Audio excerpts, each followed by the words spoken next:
This episode of Analysis in Chains is brought to you by our sponsor, Bankera. Bankera is building a digital bank for the blockchain era, and their token sale is on until the end of February.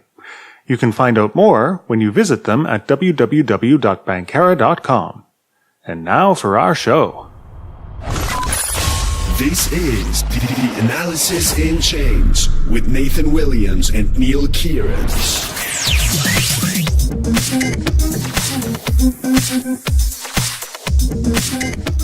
Welcome to Analysis in Chains. I'm Nathan Williams. How are you doing today, Neal? Hey Nathan, I've had better days, bit of a head cold because of all this beautiful Canadian weather and also because of this cold crypto bear market that's been going on now for a while. But I'm recovering. I'm good. How are you? I'd be doing better if I received an airdrop of new crypto. Yeah, Airdrop. It's the new ICO.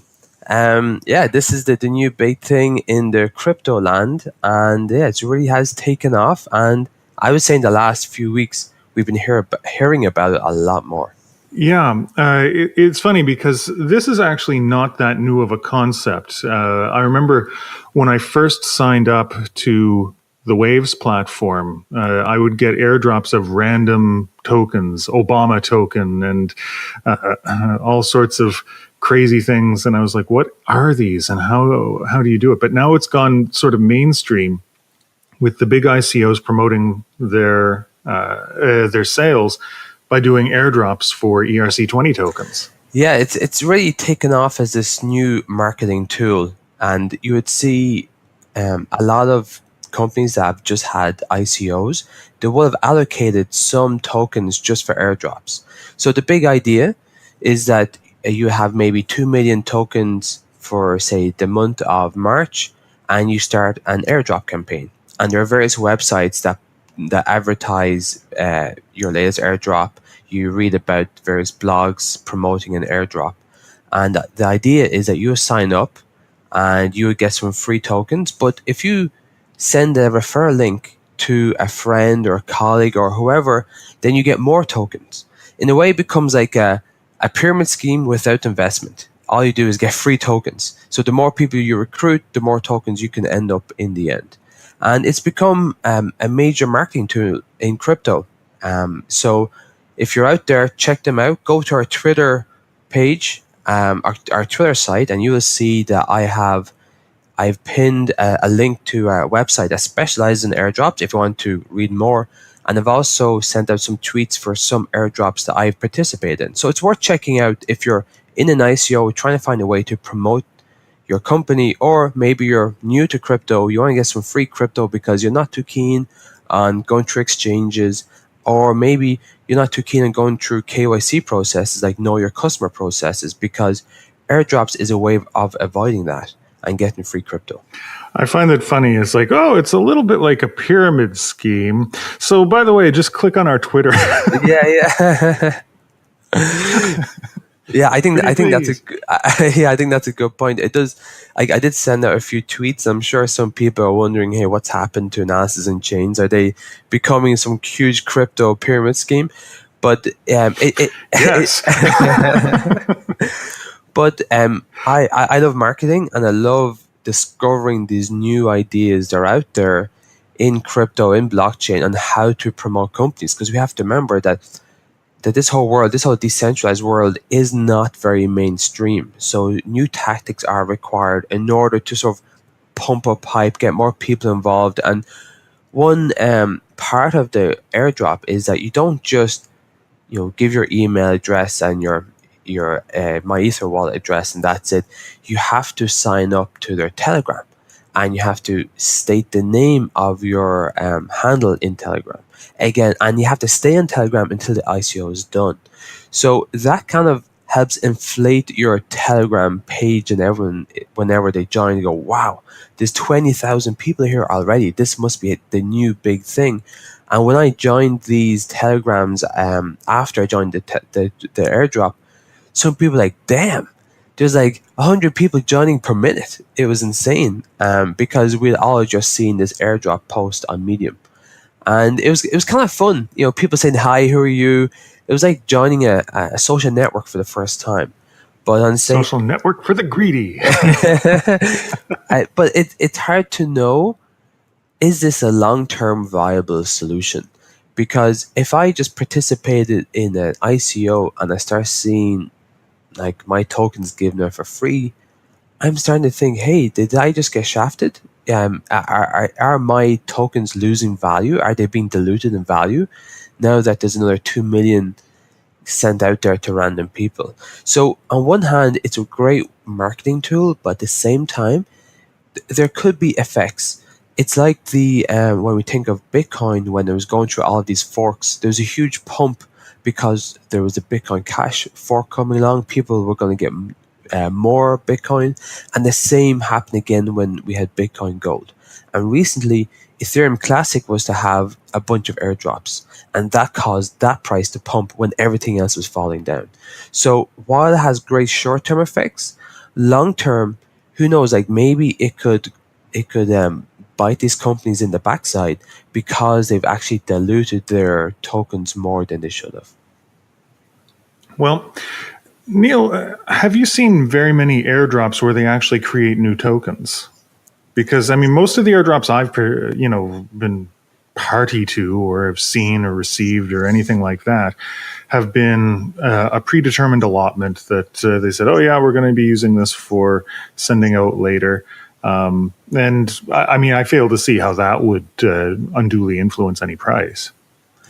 I think the only thing I would be worried about is that if I receive these tokens for free, and you're right, they are allocated tokens, and it is specified on ICO website, so it should not come as a surprise. But if I receive, say, a token that's worth $10, I'm willing to give that freely on an exchange for whatever the going rate is. I'm not holding out for a specific price. So if people are cashing out or trying to exchange for, say, Ether as soon as they get the airdrop, that could cause some price pressure, I imagine, if now you got 2 million released out into the wild and people don't care what price they get for it as long as they convert as quick as possible into Ether or Bitcoin. So it can cause some pricing pressure for sure.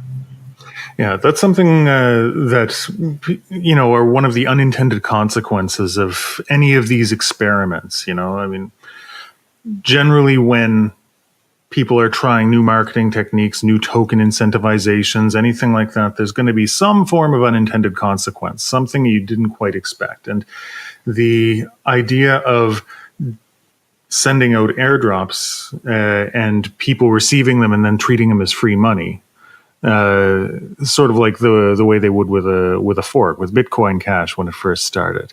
The price dropped really rapidly after people received their free tokens because they treated them as free tokens and they just wanted to convert it. But I mean, from a marketing point of view, getting the word out there really quickly, I mean, it does make sense. You want to be in as many wallets as possible, as many people in Telegram as possible. I just wonder if you're right, though, if this isn't a race to the bottom. If we're going to see, the airdrops having to become, more and more percentage of the allotments, or if the increased competition as people move in this direction is going to lead to a devaluation of the overall crypto market. Yeah, that is one of my fear, is that there's now going to be so much crypto circulating out there that people obtain for free, then the whole concept of a coin or token being precious is diminished. Because for me, whenever I was taking on crypto assets, I felt unique. I have this unique token that represents this company that I think is going to be huge, and I'm partaking in this huge movement, decentralized movement that is great for innovation, for developing new companies, a new world, almost like a new internet. But then when these tokens get thrown about like confetti, it makes me, it kind of devalues the experience for me. It makes all of my crypto tokens I've been accumulating just feel a little bit cheaper. So the thing is, it's very hard to know the real impact of this. Usually the first people people to do it have huge success, but if it becomes like a very common marketing technique or tool, then that's the big risk, that it's something everyone must do, and therefore there's going to be a lot more crypto, slushing around the market, and we will not know the real impact of this for another few years until all of the statisticians and analysts get their hands on all of this data, and then they can tell us, okay, you know what, this is a terrible idea. But the analyst I love to listen to the most is Tom Lee from Fundstat.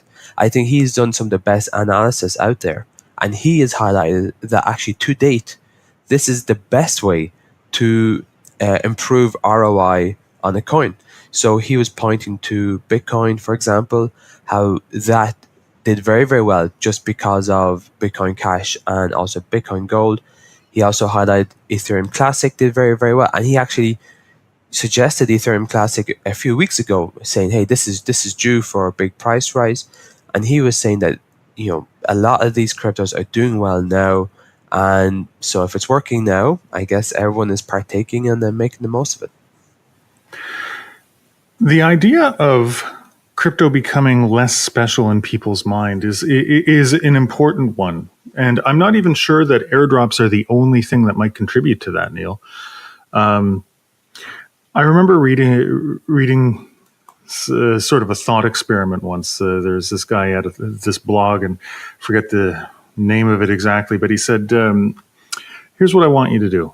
We're going to write a book. We write a manuscript, and what we're going to do is we're going to print it off on paper, get some high quality paper, print it off, and then get some needle and thread and hand sew this the book, the manuscript into a book. Get some glue, put it on the edge of this book, get a nice cardboard or wooden binding, hand make it lovingly, bind this book. You've now got something special. Now do it 10 more times. And with each one, it's going to get just a little bit less special. And then stop once you have reached the point where it's just not quite as special anymore. And then distribute it to various people and put it on your coffee table book. And now what you have is a talking point of an item that has become just at the point of not being quite as special as if it were unique. And I think this guy was just sort of, I don't even remember why he was doing this, but I think it was sort of like this blog about existentialism or something like that. But the concept of this unique hype around this amazing new cryptocurrency sort of losing its edge as more and more players enter the market. I mean, I'm looking at my Ether wallet and how many tokens it has to load in there to see, okay, what? And this is just with ERC20 tokens, like how many are actually part of the ecosystem now? How exchangeable are they? What, and more interestingly, what exactly do they all represent? If you're part of one project, it's like, oh, I'm part of this community that's doing this amazing project. We're going to break Google's monopoly over ad revenue. We're going to incentivize people to get back into shape. We're going to protect people's identity. We're going to, like, all of these different amazing projects. But when you have like 5,000 of them, at what point does you start to have this existential crisis of all of the flavors mixing together? Yeah, I completely agree. This is actually a thought I often have in relation to crypto and where things are going. And I think what we've seen a lot lately is barriers to entry are starting to grow. So if we think back to last summer when we first started a podcast, the whole crypto world has changed so much, and so many of the websites that were running successful ICOs were kind of cheap. They weren't the most professionally, run ICO campaigns, and but the thing is, people, their community was very vibrant, and that helped them have a very successful ICO. Now we're seeing a world where you have to do a pre-ICO. You have to get so much money in the door to employ people, to develop the hype, develop a marketing campaign, and because you want to be heard above the rest. And now money is becoming the main barrier to entry, whereas in the past it was more of a community thing and word of mouth. And it's kind of unfortunate that that is the case, because if someone has a great idea, a great team, and they have a great product, you wouldn't want them to be drowned out in the noise. You want them to be heard. You want them to be this unique company that is really going to make a difference. But unfortunately, that barrier to entry that could potentially reduce the amount of ICOs in the future is going to be pre-ICO investment, because people would be put off by the idea, oh, I have to raise 5 million just to even have an ICO, because I won't be successful. I will not be heard at all. And I imagine that will create a drop in ICOs in the future, but will actually see ICO, the amount of ICO funds raised actually increase into the future. So I imagine that's the way it's going, because you're completely right.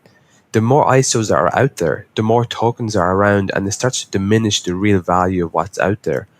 But the only barrier to entry I can see being raised is money. Amount of capital has to be raised, or maybe, if you go through the DAICO, which is the new concept by Ethereum, by Vitalik Buterin, the founder of Ethereum, of maybe if you go through that process, that becomes another barrier to entry. But then, in a decentralized world, people don't want to have centralized systems that can, make it harder for other people to participate. So I guess in a decentralized world, the best barrier to entry in something like this has to be capital.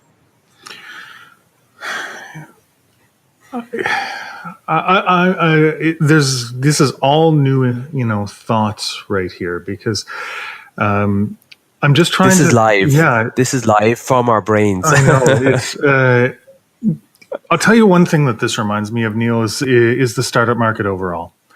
There are so many startups, so many people trying to do the next big thing, the next new technology, that it becomes a real process to wade through it all. And you'll have pitching events, and you'll have contests and ways to be heard above the other.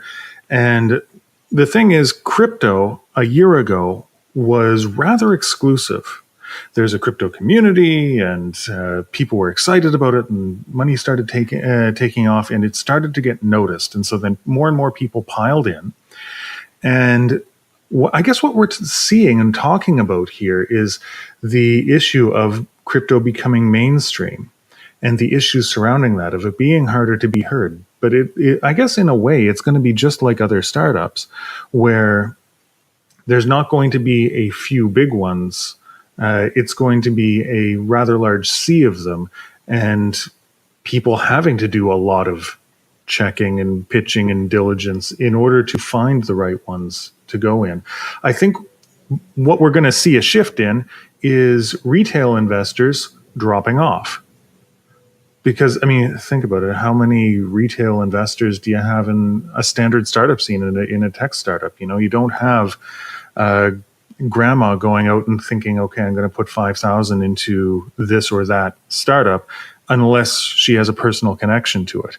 It's only institutional VC investors that go out and do all of the sifting through traditional startups and saying, okay, well, I'm going to invest in this one, that one, or the other one. And right now, I guess what's weird about crypto is that you do have the average person investing in various projects because they don't want to miss out, because they've got some Bitcoin that they had since they mined it, so long ago, or some Ether that they got from their friend, and they want to be part of some sort of ICO. And maybe that's the likely part that's going to come to an end.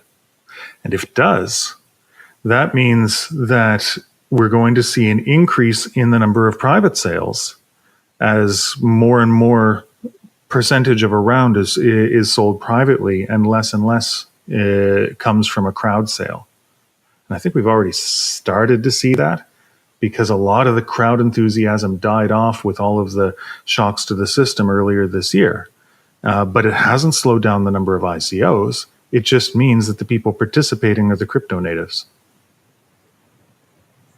Yeah, I completely agree with all of your sentiments, particularly in terms of how we could see a shift from, as you say, retail investors to more institutional investors or VC firms, for example. And the pre ICO is now becoming more VC centric. It used to be, hey, if you get on this list or if you sign up early, you can be part of the pre-ICO, and that was almost like a privilege for many retail investors.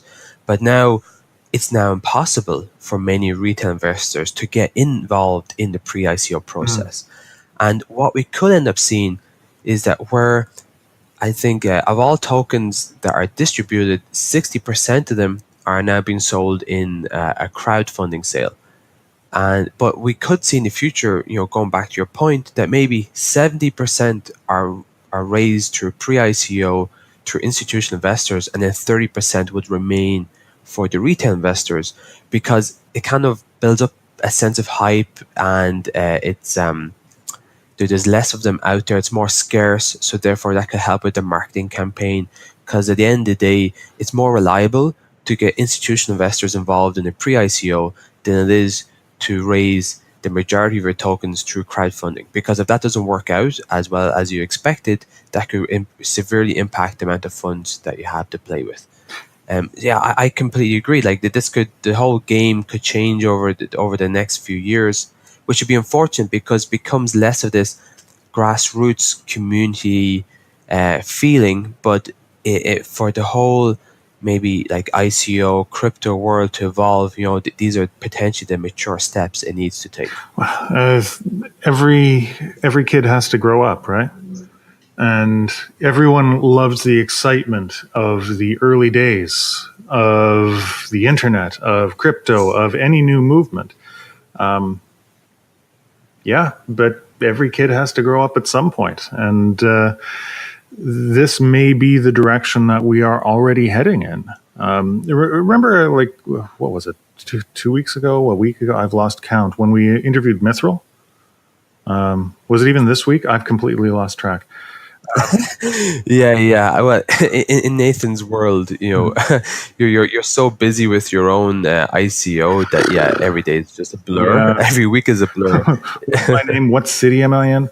But anyway, the thing is, Mithril, they raised, I've forgotten how many million. I want to say 30, but anyway, I don't remember. But it was private sale only, and it's not just because retail investors are dropping off. It's because it's safer. It's a heck of a lot easier and safer for a startup to go to an accredited investor, to know that they're not hopping any geofence. Hopping.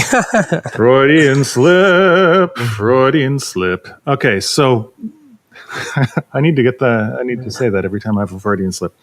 But yeah, they don't have to worry about someone hopping their geofence. No SEC going to come after them for accepting money from a U.S. citizen when they weren't supposed to, or anything like that. And then instead of this crazy large marketing campaign with airdrops, you go and you meet people and have dinner with them and go, hey, you should invest in my thing.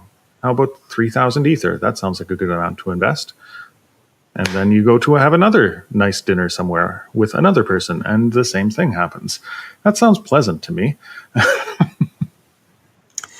So the thing is, this is what's going to be so interesting about crypto and ICOs. So one big leading indicator for me in terms of where a lot of capital investment will be going is, where are Wall Street people going? Where, if they're leaving Goldman Sachs and the likes, where are they going? And in the past, they were leaving Wall Street to go to Silicon Valley because that was the next big opportunity. And a lot of them left Wall Street in 2007, 2008, and got involved in Facebook and the likes. Now, today, I read more and more about Wall Street guys leaving to set up crypto funds, to join various crypto companies, to be on the board or advisors of ICOs. So this is like the big shift that's going on.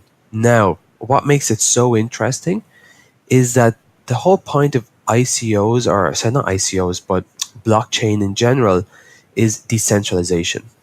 And so if things get too, say, centralized and becomes too much of a barrier that, oh, if you've got capital, you can play the game, and it means that the retail investors are left to one side, we could see a huge shift where we could have a centralized ICO token world and a decentralized ICO token world. And it's going to be very interesting because the internet, when that was taking off, could not split in two like that. And this could be what be very interesting about blockchain and what is developing, is that if things start to deviate from their roots, the roots can still stay intact.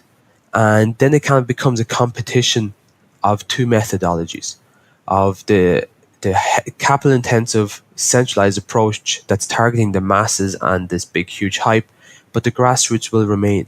And it's going to be very interesting to see over time, will there be a difference in return on investment? Will there be a difference in terms of adoption and success into the future? And again, this is why I love crypto, blockchain, because ideologies are a big part of this. And I was a big fan of Google, Facebook, all of those internet companies are coming out. I love them to death. This is the start of something new. But now I look at them and I'm so cynical when I see what they've become. And now, you could say there is a risk that this could happen in blockchain, but because of that decentralized element, there's a good chance that it will not, or it'll be anchored because of the decentralized roots of crypto. One small thing that I would raise, not as a challenge, but more as a question. Did the internet split in two? I think it did.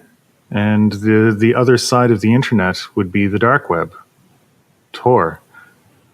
So Yeah, I agree. And it went underground. And the thing is, if we end up seeing either by regulation or just by convention or by visibility, the crypto world splitting in two with sort of a grassroots crypto that's decentralized and then more of a centralized one that everyone can see, it may be that the grassroots one ends up underground again. And because think about it. What's stopping people from using the dark web? Well, first of all, they don't really want to go there, but for a lot of them, but there's really no specific barrier. And just like there wouldn't be necessarily a specific barrier to the average person going into a grassroots blockchain world. But how visible is it? How difficult is it to access, and how much knowledge do you need? And I think the reason that we're seeing such a boom right now is that retail investors are now able to invest and try to make money the same way that a Wall Street guy would.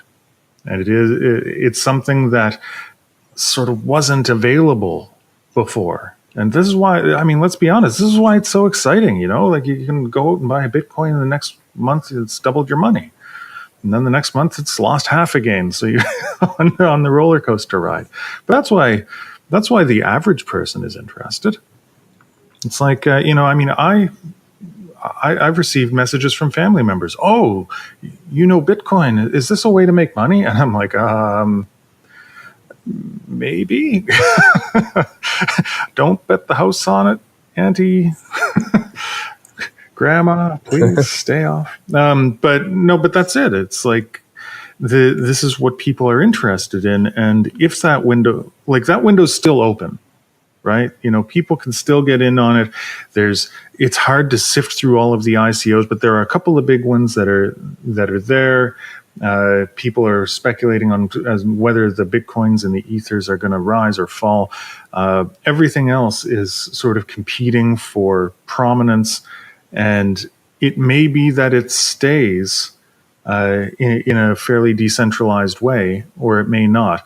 But in a funny way, Bitcoin has provided the smokescreen for everything else because it's so big and no one can take it down because it's not centralized at all.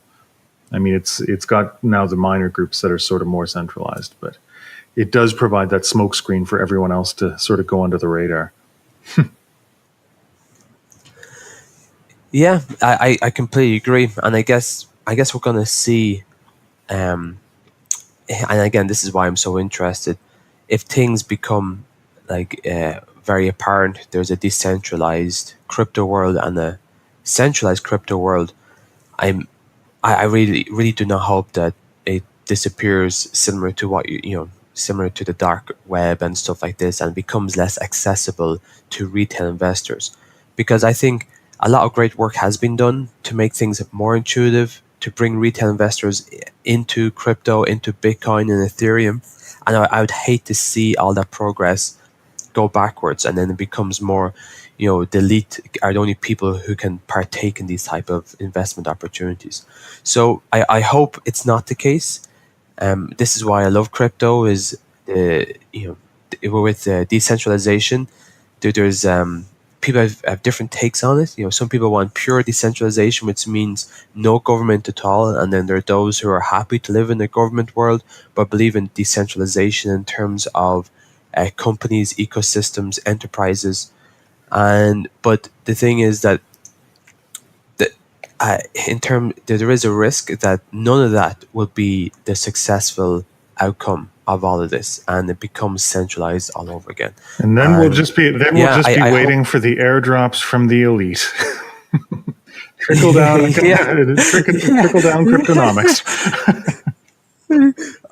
Nathan, you said it. That's perfect. I think that has to be our slogan. Airdrops from the elite. Because that's my fear, is that is what it will become. But we just have to wait and see. And this is what is so fascinating about what's happening, because it's more than just innovation. It's more than just business or investing. It's a new movement. It's a revolution in how we conduct ourselves in business and as an institution of sorts. So yeah, I cannot wait to see how it works out, but it could be a few more years until we know the results. Well, on that note, we should wrap up with a couple of recap of last week's events.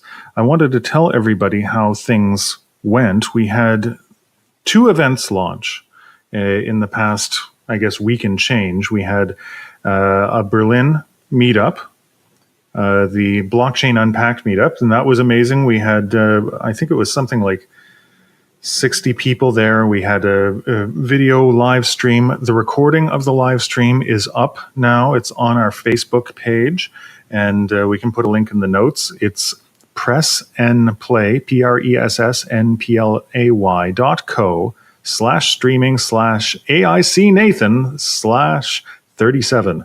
And that's a lot to remember, but it will be in the notes. And we have the whole thing that you can rewatch. London also went really well. We had 15 people show up there. So hopefully we will see these happen in the future. And sadly, San Francisco didn't work out this month. There weren't quite enough people showing up. And then the guest fell ill and had to cancel. So we will try San Francisco again in the future. Upcoming events is the Crypto Assets Conference in Frankfurt. If you're around Frankfurt and you want to go and you want a discounted ticket, we have a ticket code for you. It's Analysis in Chains 18. Sorry, my mistake. Analysis in Chains 18. And I will be speaking at that conference along with 55 other people, including people from Kraken, people from Ripple, people from all over. Fabian Vogelsteller is going to be there. He wrote he was an Ethereum developer, wrote the Mist wallet, all sorts of people. And if you're in Berlin on April 12th and 13th, there's Startup Camp Berlin. This is an event that I help with often, and we're going to be doing a blockchain focus camp on the 13th, one day only. And if we're still looking for a couple of higher profile speakers. So if you are or know a high profile speaker that's going to be in Berlin on the 13th of April, then you can go to scb18.de and apply to be a speaker. Other last minute things. You remember that we have nutshells. It's our own cryptocurrency. We still haven't really put together a white paper with it, but trust me, we will. There's only 1 million of them, and they're hard fixed. You'll never have any more of them. And so if you want an airdrop of nutshells, by all means, sign up to our Slack. Go to analysisinchains.com. There is a Slack sign up right there on the top menu. Sign up and join our Slack, participate in the conversation, and we'll give you some nutshells. And the other way to get nutshells is to sign up for our Patreon. If you find this helpful, if you enjoy the show and you want to support it, go to the Patreon, sign up, and we will all have a grand old time. And we'll give you some nutshells for doing that. Any other big news that we should mention, Neil, before we sign off? I would say to people, if you enjoy our show, please do subscribe. We're on all major podcasts that are out there, so we would love people to subscribe and leave comments so then other people can help find us and enjoy our show. Thanks a lot for your time for listening today, and we'll be back soon with more episodes. Oh, Neil News. The Neil News. That, yes. I almost forgot. We're gonna be doing a experiment. Neil is going to make his own segment. Tell us about it, Neil. So what I'm looking to do is do a weekly show where I sift through all the major news out there, because the thing is, there's so much happening in crypto world. I'm sure it's very, very hard for a lot of people to realize or figure out what is important. And on our own podcast, it's very hard for us to really go through the news and also talk about and have these in-depth conversations about the things that really matter in crypto. So looking to take the news out of our major podcasts and just do a quick segment of what's happening, a quick take on why it's important. And it means that you're on top of the latest things that you need to know in crypto and what's very, very relevant. Because as we know, there's so much noise about what governments are thinking, or whether a country like Venezuela and now Iran are going to have their own special cryptocurrency. So it's all of this is very noisy, and I'm looking to make your life easier and condense it all and tell you what's hot and what's not. So we're going to run that first trial episode on the 9th, Friday the 9th of March. Tune in for that, and let us know if you like the new format or not. All right. And thanks. That's all for now. Thank you for joining. Until next time, keep on hashing.